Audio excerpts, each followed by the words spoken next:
বাংলাদেশের রাজনীতিতে হস্তক্ষেপ করে সরাসরি ইন্ডিয়ার তত্ত্বাবধানে আওয়ামী লীগ বাংলাদেশে ফ্যাসিবাদ প্রতিষ্ঠা করছে। সেটা শেখ মুজিবের আমলে যেমন হয়েছিল, ঠিক শেখ হাসিনার আমলেও বহুগুণে তার পুনরাবৃত্তি ঘটছে। খুনি হাসিনার আমলে এটা দীর্ঘস্থায়ী হয়েছে, আরও বিভৎস এবং ভয়ঙ্কর রূপ নিছে, এবং তাকে বিদায় করতে বাংলাদেশের তরুণ প্রজন্মকে গণহত্যার মুখোমুখি দাঁড়ানোর বিভীষিকা অতিক্রম করতে হয়েছে। বর্ষা বিপ্লবে অর্জিত আমাদের দ্বিতীয় স্বাধীনতার মূল আকাঙ্ক্ষাই হইল একটা নতুন রাজনৈতিক বন্দোবস্ত তৈরি এবং সেটা বাস্তবায়ন করা। নতুন বন্দোবস্তটা আসলে কি? নতুন বন্দোবস্ত হইতেছে রাজনীতিতে ইন্ডিয়ার অধীনতা এবং হস্তক্ষেপ মুক্ত স্বাধীন গণতান্ত্রিক এবং সার্বভৌম বাংলাদেশের বিনির্মাণ সাধন। এটাই হইতেছে এই বন্দোবস্তের মর্মবস্তু। কিন্তু ইন্ডিয়া এটা কোনোভাবেই হইতে দিতে চাইতেছে না, তারা কোনোদিনই তা চাইবে না। বাংলাদেশে ইন্ডিয়ার বান্দা এবং স্থায়ী এজেন্ট আওয়ামী লীগ এখন পালায় বেড়াচ্ছে। তাই ইন্ডিয়া তার এজেন্ডা বাস্তবায়নের জন্য বেছে নিছে জেনারেল ওয়াকার এবং তার সহযোগী একদল দুর্বৃত্ত জেনারেলকে, যাদের অনেকেই বিগত 15 বছর হাসিনার ফ্যাসিবাদী শাসন বহাল রাখতে আগ্রাসী এবং খুবই নিষ্ঠুর ভূমিকা পালন করছে। এদের অনেকেই জুলাই আগস্টে ছাত্র জনতার অভ্যুত্থান স্তব্ধ করে দিতে হাসিনার হইয়া গুম, খুন এবং জনগণের উপরে নিপীড়নের নেতৃত্ব দিছে।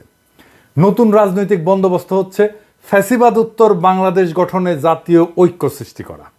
বাংলাদেশে ফ্যাসিবাদ মোকাবেলার মূল বৈশিষ্ট্য হচ্ছে ইন্ডিয়ান আধিপত্য এবং হস্তক্ষেপের বিরুদ্ধে ইস্পাত কঠিন প্রতিরোধ গড়ে তোলা। বাংলাদেশে ইন্ডিয়ার হস্তক্ষেপ রুখে দিতে না পারলে আওয়ামী লীগের শূন্যস্থান পূরণ করবে অন্য কোনো নতুন এজেন্ট। আমাদের স্বাধীনতা বিসর্জন দিয়ে তারাও প্রভুদের স্বার্থ রক্ষা করবে। রাজনীতিতে আওয়ামী লীগের পুনর্বাসন মানেই হইতেছে চোরা পথে তার ঢুকে পড়ার একটা সুযোগ বা উপায় মাত্র। এর মূল লক্ষ্য 2024 সালে আমরা রক্ত দিয়ে যে স্বাধীনতা পুনরুদ্ধার করছি, আমাদের সেই স্বাধীনতা আবারও হরণ করা। বাংলাদেশের রাজনীতিতে ইন্ডিয়ার বশ্যতা এবং স্বার্থ রক্ষায় অনুগত পুরনো রাজনৈতিক আতাত এবং শক্তির অবস্থান বজায় রাখা, এটাই হচ্ছে গণ অভ্যুত্থানের চেতনার সাথে সবচেয়ে বড় বিশ্বাসঘাতকতা।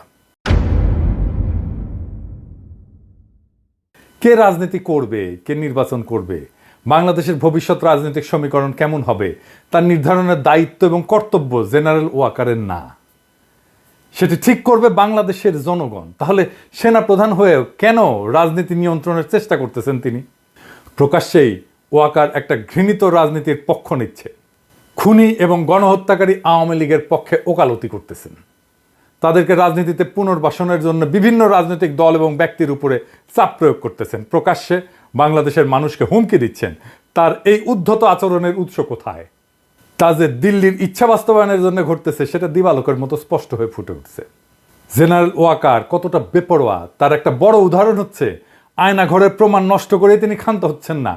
গুমের ঘটনা অনুসন্ধান, সত্য উদ্ঘাটন এবং জবাবদিহিতা নিশ্চিত করার জন্য সরকার গঠিত গুম কমিশনের কাজে বারংবার বাধা দিচ্ছেন। এই গুম খুনের সাথে জড়িত জেনারেলদেরকে বেনামি ভুয়া পাসপোর্ট বানায় দিয়া তাদেরকে দেশ ছেড়ে যেতে সাহায্য করছেন। গুম খুনের সাথে জড়িত অপরাধীদেরকে আশ্রয় দিয়ে তিনি কিভাবে বাংলাদেশের সেনাবাহিনীর মর্যাদা এবং পেশাদারিত্ব রক্ষা করছেন, তার এই দ্বিচারিতা, ভনিতা এবং জনগণের সাথে প্রতারণার বিরুদ্ধে আমাদের সজাগ দৃষ্টি রাখতে হবে। গণতন্ত্র প্রতিষ্ঠা এবং আইনের শাসন কায়েমের জন্য এখন যে সংগ্রাম আমরা করতেছি, তার প্রতিপক্ষ হচ্ছে জেনারেল ওয়াকার সহ তার দুষ্কর্মের সাঙ্গপাঙ্গ অল্প কিছু শীর্ষ সেনা অফিসার। আমরা বিশ্বাস করি তরুণ আর্মি অফিসার এবং সৈনিকেরা এই সকল ইন্ডিয়ান সর্দের বিষয়ে সচেতন আছেন এবং চিহ্নিত অসৎ জেনারেলদের এমন দেশদ্রোহী গ্রুপের দুরভিসন্ধির বিরুদ্ধে তারা রুখে দাঁড়াবেন ইনশাল্লাহ। গুম কমিশন বন্ধে জেনারেল ওয়াকার কি কি অপচেষ্টা করছেন, আসেন সেটা দেখি। জেনারেল ওয়াকার চায়নি গুম কমিশন তার কার্যক্রম অব্যাহত রাখুক। সে কমিশনের গঠন এবং মেয়াদ বৃদ্ধিতে বারে বারে বাধা দিছে। এখন চাইতেছে আগামী জুন মাসের পরে আর কোনোভাবে যেন এই কমিশন কার্যক্রম চালায় যেতে না পারে। বাংলাদেশে যতজন নাগরিক গুমের শিকার হয়েছে তার প্রত্যেকটি ঘটনার তদন্ত এবং সত্য উদ্ঘাটন হওয়া জরুরি। গুমের শিকার প্রত্যেক ব্যক্তির সন্ধান, তাদের ফেরে আনা অথবা আদতে তাদের ভাগ্যে কি ঘটছে চূড়ান্তভাবে সেই সত্য না জানা পর্যন্ত এই কমিশনের কার্যক্রম নিরবিচ্ছিন্নভাবে অব্যাহত রাখতে হবে। গুমের শিকার প্রত্যেকটি ব্যক্তির পরিবার চরম অনিশ্চয়তার মধ্যে জীবনযাপন করে। তাদের প্রিয়জনদের ভাগ্যে কি ঘটছে যতক্ষণ পর্যন্ত সেটা না জানা যায়, ততক্ষণ পর্যন্ত সেই পরিবারগুলো তাদের সম্পদ বন্টন এবং হস্তান্তর, ব্যাংক এবং আর্থিক লেনদেনের কোনো কার্যক্রম সম্পন্ন করতে পারে না। পরিবারগুলোর জন্য এ এক চরম দুর্ভোগ। এই রকম বিভীষিকাময় অবস্থা থেকে নিস্তার পেতে হলে তাদের জীবনকে স্বাভাবিক অবস্থায় ফিরে আনতে পারবে একমাত্র গুম কমিশনের ধারাবাহিক কার্যক্রম। এর সাথে বিচার পাওয়ার অধিকার এবং অপরাধীদের শাস্তি নিশ্চিত করতে এই কমিশনকে নিষ্ঠার সাথে লম্বা সময় ধরে কাজ করে যেতে হবে। কাদের স্বার্থে জেনারেল ওয়াকার সেটা চাইতেছে না এবং তাতে বাধা দিচ্ছেন? কোন সত্য আড়াল করতে এত মরিয়া অপচেষ্টা তার? জুলাই গণহত্যা নিয়ে জাতিসংঘের তদন্ত প্রতিবেদনে এটা দিনের আলোর মতো স্পষ্ট যে বিভিন্ন ক্ষেত্রে মানবাধিকার লঙ্ঘন এবং খুনি হাসিনার হুকুমে হত্যাকাণ্ড পরিচালনায় সহযোগীর ভূমিকায় অবতীর্ণ হয়েছিল জেনারেল ওয়াকার। এখানে তিনি তার নিজের দায় দায়িত্ব এড়াতে পারবেন না। জাতিসংঘের তদন্ত প্রতিবেদনের নিরাপত্তা বাহিনীগুলোর সংস্কারের জন্য যে সুনির্দিষ্ট সুপারিশ দিছে তা বাস্তবায়নের জন্য আমাদেরকে জানতে হবে জুলাই আগস্ট মাসে আন্দোলন দমনে সেনাবাহিনী কতটা ব্যবহৃত হয়েছিল, কমান্ড কিভাবে পরিচালিত হয়েছে তা জানা জরুরি। শীর্ষ কমান্ড থেকে কি কি নির্দেশ দেওয়া হয়েছিল, নির্দেশ কিভাবে পালিত হয়েছে, কোথায় কেন কত গুলি ছোড়া হয়েছে, তাতে কতজন হতাহত হয়েছে, কে কোথায় অতিরিক্ত বল প্রয়োগ করে নিজের দেশের নাগরিকদের বুকে গুলি চালাইছে, এর সকল কিছু পুঙ্খানুপুঙ্খভাবে জানা দরকার। সেনাবাহিনীর মধ্যে শৃঙ্খলা, পেশাদারিত্ব, জবাবদিহিতা ফিরায় আনতে হলে আমাদেরকে অবশ্যই সত্য জানতে হবে। রুলস অফ কন্ডাক্ট কিভাবে পরিচালিত হয়েছে তা সাব্যস্ত করার জন্য একটা জাতীয় তদন্ত কমিশন গঠন করতে হবে। তাহলে জেনারেল ওয়াকার এবং তার চারপাশের ভিড় করা সকল দুর্বৃত্ত চিহ্নিত হবে। এভাবেই কেবল ফ্যাসিস্ট হাসিনার সহযোগী খুনি অফিসারদের সমস্ত আস্ফালন বন্ধ করা যাবে। এবার আসেন আলাপ করি সেনাপ্রধানের সুশীল আওয়ামী লীগ গঠনের স্বপ্ন নিয়ে। আইএসপিআর এর সূত্রে উল্লেখ করে নেত্র নিউজ দাবি করছে সেনাপ্রধান জেনারেল ওয়াকার হাসনাত সার্জিসদের বলছেন আওয়ামী লীগের যে সমস্ত নেতারা ফৌজদারি মামলায় জড়িত না এবং যাদের ক্লিন ইমেজ আছে তাদের সমন্বয়ে গঠিত নতুন আওয়ামী লীগ আসন্ন জাতীয় সংসদ নির্বাচনে অংশ নিলে সেটা প্রতিদ্বন্দ্বিতামূলক, ফলপ্রসূ এবং আন্তর্জাতিক মহলে গ্রহণযোগ্য হবে। শত্রু দেশের স্বার্থের পক্ষ অবলম্বনকারী চিহ্নিত, বিতর্কিত এবং নিন্দিত এই জেনারেল 2014, 2018, 2024 সংসদ নির্বাচনের ঘৃণিত ভোটচোর, ডাকাত এবং জালিয়াত সাবের হোসেন চৌধুরী এবং শিরিন শারমিনকে পরিচালিত বা মার্জিত আওয়ামী লীগ নেতা বলে মনে করেন। নাগরিকদের সাংবিধানিক অধিকার অর্থাৎ ভোট দেওয়ার স্বাধীনতা যেই লোকগুলো হরণ করে ভুয়া এমপি হয়েছিল তাদের নাম প্রস্তাব করা হচ্ছে। এই অপরাধীদের যখন বিচারের মুখোমুখি দাঁড় করানোর জন্য জেলে পুরে রাখার কথা তখন তারা মুক্ত বাতাসে ঘুরে বেড়াচ্ছে এবং দেশবিরোধী নানান অশুভ তৎপরতা চালাচ্ছে। আর জেনারেল ওয়াকার এই সমস্ত পচা মালদের নিয়ে নতুন করে আওয়ামী লীগ সাজানোর প্রস্তাব নিয়ে সেনা সদর এবং সেনা ভবনে বসে গণ অভ্যুত্থানে অংশগ্রহণকারী বিভিন্ন রাজনৈতিক দল, গ্রুপ, ব্যক্তির সাথে প্রতিনিয়ত আলোচনা করে ব্যস্ত দিন কাটাচ্ছেন। কোথাও ধমক, কাউকে চাপাচাপি, কখনো উপহার, উপঢৌকন বা ঘুষ বিলাচ্ছেন। তার নিয়ন্ত্রণে যে বেহিসাবি টাকার অগণিত বস্তা রয়েছে তা প্রকাশ্যে শোনা গেছে শহীদ গোলাম আজমের গুম হওয়া অভাগা পুত্র ব্রিগেডিয়ার আমান আজমির মুখে। জেনারেল ওয়াকার তাকে কোটি কোটি টাকা খরচ করে বাড়ি বানায় দেওয়ার প্রস্তাব দিছিলেন, যা তিনি ঘৃণা ভরে প্রত্যাখ্যান করে বলছিলেন, আমি আমার প্রতি যে অবিচার হয়েছে তার জন্য ন্যায় বিচার চাই, অর্থ করি, টাকা পয়সা, ধন দৌলত না। যেই বিএনপি নেতা অবসরপ্রাপ্ত মেজর জেনারেলকে তিনি 5ই আগস্ট সকালে সেনা ভবনে ডেকে নিয়ে গেছিলেন, পরবর্তীতে তাকেও উপঢৌকনের কথা বলছেন। জেনারেল ওয়াকার আসন্ন সংসদ নির্বাচনে অংশগ্রহণের জন্য তার যাবতীয় খরচ যোগাবেন বলে অঙ্গীকার করছেন। কোথায় থেকে, এই টাকার উৎস কোথায়? এতে কিন্তু খুবই কাজ হয়েছে। সাবেক ওই সেনা কর্মকর্তা সেই লোভেই বিএনপিকে দ্রুত নির্বাচনে টেনে আনার জন্য অহর্নিশ প্রাণপণ খেটে যাচ্ছেন। অর্থকরীর বিশাল এক ভান্ডার যে জেনারেল ওয়াকারের কুক্ষিগত হয়েছে তা ক্রমশ স্পষ্ট রূপ পরিগ্রহ করতেছে। সামাজিক মাধ্যমে আওয়ামী ফ্যাসিবাদ বিরোধী সংগ্রামে আমাদের যে সহযোগী, যে সমস্ত বন্ধুরা এখন আস্তে ধীরে বাংলাদেশের খুনি লুটেরা এবং জঘন্য মাত্রার অপরাধী কুখ্যাত জেনারেলদের পক্ষ অবলম্বন করে নানান কল্পকাহিনী ও রহস্যময় গাল গল্প ভরা এপিসোড রচনা, প্রকাশ এবং সম্প্রচার করে দিবারাত্রি অবিচল ব্যস্ত দিন কাটাইতেছেন, তাদের সেই অঙ্গীকারই প্রমাণ করতেছে যে কি পরিমাণে অর্থকরী ওয়াকার সাহেব বিলাইতেছেন।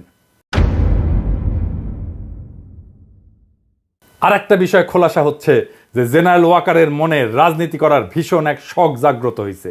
তা না হলে সেনাপ্রধান হইয়া প্রকাশ্যের রাজনৈতিক বক্তব্য দিচ্ছেন কেন? কেনই বা তিনি নতুন প্রজন্মের তরুণদের ডেকে রাজনৈতিক আড্ডা বসাচ্ছেন? কোন অমৃতের সন্ধানে তিনি বিভিন্ন রাজনৈতিক দলের নেতাদের সাথে রাষ্ট্র, সরকার সংক্রান্ত রাজনৈতিক বিষয়াদি নিয়ে বৈঠক জুড়ছেন? শেখ পরিবারের সদস্যদের মতো তার মধ্যেও ধমক দিয়ে কথা বলার একটা বদ অভ্যাস প্রকাশ পাচ্ছে। আমি আপনাদের সতর্ক করে দিচ্ছি, পরে বলবেন যে আমি সতর্ক করিনি। আমি আপনাদের সতর্ক করে দিচ্ছি, আপনারা যদি নিজেদের মধ্যে ভেদাভেদ ভুলে একসাথে কাজ না করতে পারেন, নিজেরা যদি কাদা ছোড়াছুড়ি করেন, মারামারি কাটাকাটি করেন, এই দেশ এবং জাতির স্বাধীনতা সার্বভৌমত্ব বিপন্ন হবে। আমি আজকে বলে দিলাম, নাইলে আপনারা বলবেন যে আমি আপনাদের সতর্ক করিনি। আমি সতর্ক করে দিচ্ছি আপনাদের। গত 25শে ফেব্রুয়ারি শোকাতুর পরিবেশে রাওয়া ক্লাবে শহীদ সেনা কর্মকর্তাদের পরিবার পরিজনদের উদ্দেশ্যে দেওয়া বক্তৃতাটা আবার একটু শুনে দেখেন। তিনি ধমক দিয়ে সকলকে সতর্ক করে বলছেন 2009 সালে বিডিআরের সংগঠিত হত্যাকাণ্ডের বিচার নতুন করে আর করা যাবে না। শুনে দেখেন কি অসহিষ্ণু, ক্ষুব্ধ এবং রাগান্বিত ছিল তার কণ্ঠস্বর। এই বর্বরতা কোনো সেনা সদস্য করেনি, সম্পূর্ণটাই তদানীন্তন বিজিবি সদস্য দ্বারা সংঘটিত। Full stop. এখানে কোনো ইফ এবং বাট নাই। কারণ তিনি ওই ধ্বংসযজ্ঞের সময় অকুস্থলে উপস্থিত ছিলেন এবং নীরব ভূমিকা পালন করছেন। নীরবতা যে সম্মতির লক্ষণ, তা কি বাংলাদেশের জনগণকে নতুন করে শেখাতে হবে? আর এই তো সেদিন 11ই মার্চ হাসনাত সার্জিসদের মতো তরুণ প্রজন্মের নেতাদেরকে তিনি ধমক দিয়ে বলছেন, you people know nothing, you lack wisdom and experience, we are in the service for at least 40 years, more than your age. Moreover, there will be no inclusive elections without Awami League. যেহেতু ইংরেজিত কইছে তাইলে তো সত্যিই কইছে, তাই না? কিন্তু ওইটার অর্থ হইলো তোমরা কিছুই জানো না, তোমরা দেখো, তোমাদের জ্ঞান অভিজ্ঞতার অভাব আছে। আমি 40 বছর ধরে সেনাবাহিনীতে চাকরি করি, এর দৈর্ঘ্য তোমার বয়সের চাইতে বেশি। উপরন্তু আওয়ামী লীগ ছাড়া কোনো অন্তর্ভুক্তিমূলক নির্বাচন হবে না। এখন আমাদেরকে একটা সমস্যা এবং পাশাপাশি দৃশ্যমান আর একটা সম্ভাবনা একসাথে জোড়া দিতে হবে। সমস্যা হচ্ছে পরিশীলিত, মার্জিত বা সুশীল আওয়ামী মাল খুঁজে বের করা খুবই দুরূহ। অন্যদিকে জেনারেল ওয়াকরুজ্জামান যেহেতু সেনা অফিসারদের জন্য প্রযোজ্য চাকরি বিধি লঙ্ঘন করে রাজনীতির ব্যাপারে উৎসাহ দেখাচ্ছে, সেহেতু উদ্ভূত পরিস্থিতিতে প্রধান উপদেষ্টা ডক্টর মোহাম্মদ ইউনূসের উচিত বেয়াড়া হয়ে ওঠা এই লোককে সেনা প্রধানের পদ থেকে চাকরিচ্যুত করে পরিশীলিত আওয়ামী লীগ গড়ে তোলার লক্ষ্যে ছাইড়া দেওয়া।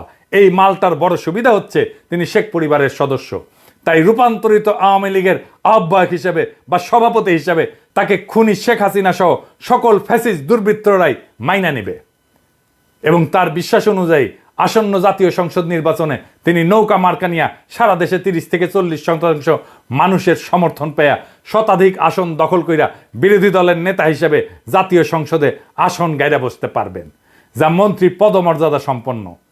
এর অবস্থান সেনা প্রধানের চাইতে অনেক উপরে। এটা তার রাজনীতি করার খায়েশও মিটবে, আওয়ামী লীগকে পুনর্বাসন করার খায়েশও মিটবে ইনশাল্লাহ। আসেন আমরা ওয়াকার সাহেবকে সেই পথেই ধাবিত করি। আপনার জন্য ওয়াকার সাহেব আগাম শুভকামনা রইল। রাজপথে আপনার সাথে মোকাবেলা হবে তখন। ইনকিলাব জিন্দাবাদ।